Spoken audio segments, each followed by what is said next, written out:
So one thing I know for certain in this world is that southern heat will cause you to make some of the worst decisions of your life.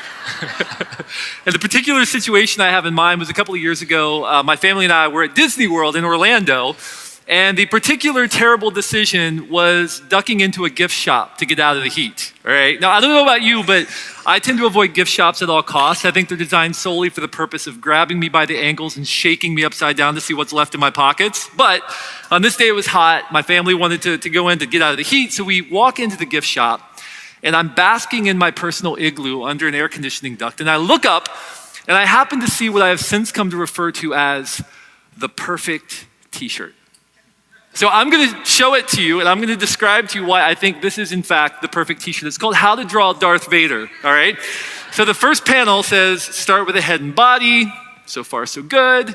Second panel, add a cape. Again, so far, so good. Even I could do this. Third panel, draw the face, gloves, and boots. All right. Fourth panel, add details and some shading. Finished.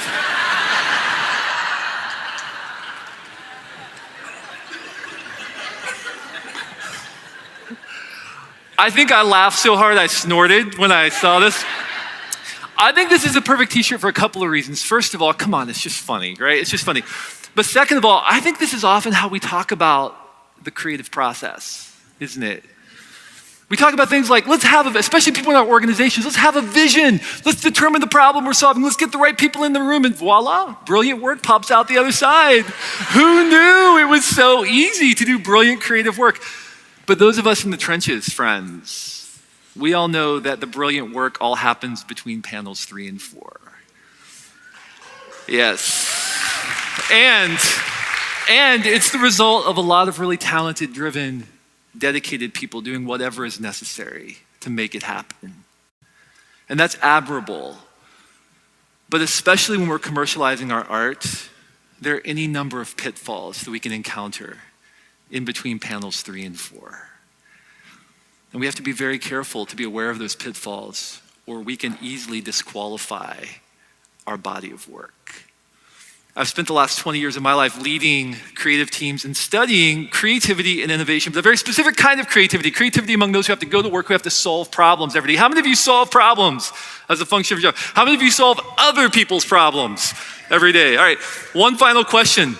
How many of you had a specific person in mind when I asked that last question?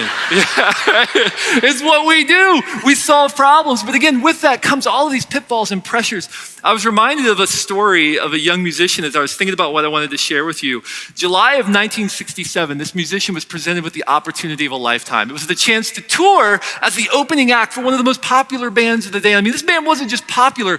They were drawing thousands of people to arenas all over the country. So for a young, relatively unknown musician, this is quite the opportunity. So of course, he said yes. The night came for the first show. The arena fills, the lights go down, and he walks out on stage and he begins to play.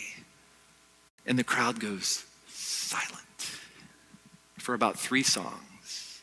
And then after the 3rd song, they began to liven up, but it wasn't quite the response he was hoping for. Instead of cheers, it was boos.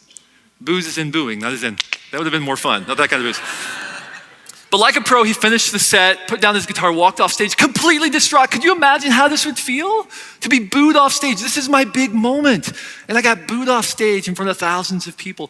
But the people around him said, listen, it's one city, it's one night. It's gonna be totally different in the next city. And it was in fact different in the next city, because in the following city, the boos began from the very first note and continued throughout the set. And this went on the 3rd night, and the 4th night, and the 5th night, and the 6th night, and the 7th night, until finally, the 8th night of the tour, July 17th, 1967, apparently word had traveled from city to city, and before the first note was even played, the boos began and continued throughout the set.